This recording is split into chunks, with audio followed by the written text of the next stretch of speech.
Lindol sa may Benguet at nagkaroon ng erupsyon sa Mount Canlaon at dito naman po sa Mindanao ay nagkaroon ng matinding pagbaha at lahat po yan ay nangyaring sabay-sabay sa loob lamang po ng isang araw na tila ba hindi pangkaraniwang bagay na sa araw-araw ng ating pamumuhay na ating nababalitaan. Pero alam niyo po, huwag kayong mangagtaka dahil lahat ng yan ay posibleng mangyari at pwede pang maging worse ang mga bagay na nangyayari sa ating mundo.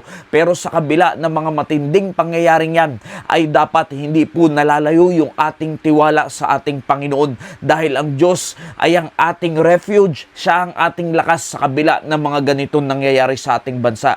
Marami po ang nakaranas ng trauma, marami ang nakaranas ng pagkatakot, pero dapat kang manangan sa ating Panginoon dahil siya ang ating pagkukunan ng lakas sa lahat ng mga ganitong klaseng kabagabagan na nangyayari sa ating buhay. God is our refuge and strength, a very present help in trouble. Therefore, will not we fear, though the earth be removed, and though the mountains be carried into the midst of the sea, though the waters thereof roar and be troubled, though the mountains shake with the swelling thereof. Selah. Sa kabila ng hindi nasaklaw ng ating kaisipan yung mga nangyayari sa ating paligid, marami po ang nanglulupaypay, marami ang nangihina, marami ang gusto na lamang sumuko sa mga nangyayari sa kanilang mga buhay.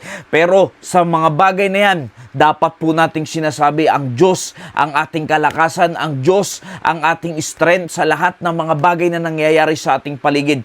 May mga bagay na hindi mo na maunawaan, may mga bagay na nagtataka ka bakit nagsasabay-sabay nangyayari ang ganito sa ating bansa. Kasabay pa na maraming hindi magaganda nangyayari sa ating gobyerno, maging sa ibang bansa, sa lugar ng China ay sila po ay nakakaranas ng matinding tornado at maging yung bagyo na dumaan sa atin ay lahat po yan ay sabay-sabay nangyayari. Pero alam niyo po mga kaibigan, mga kapatid, mangyari man na magsabay-sabay yung mga kalamidad, yung mga kabagabagan, yung mga problema sa ating buhay, dapat ikaw ay nananatiling matibay kung ikaw ay nananatili ring nakasandig sa ating Panginoon. Alam niyo po, hindi na natin kontrol yung mga bagay na ganyan.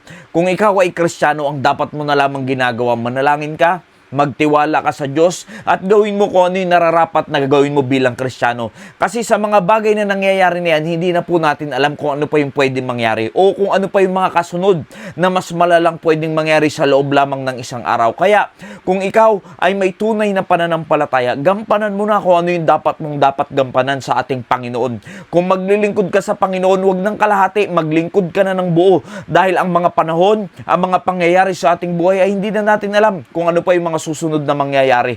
Pero sa kabila ng may mga ganyan nangyayari, matuto kang magtiwala sa Panginoon at gawin mo lang yung mga bagay na inuutos ng Panginoon at makikita mo, magkakaroon ka ng kapayapaan. Mangyari man na sabay-sabay sa paligid mo yan, ay nananatili kang matibay at nakatayo pa rin. Hindi dahil sa lakas mo, hindi dahil sa galing mo, kundi merong Diyos na pinaguhugutan natin ng lakas sa kabila ng mga ganyang pangyayari. Nawa, naging pagpapala po ang mensaheng ito. Maraming salamat po and God bless you all.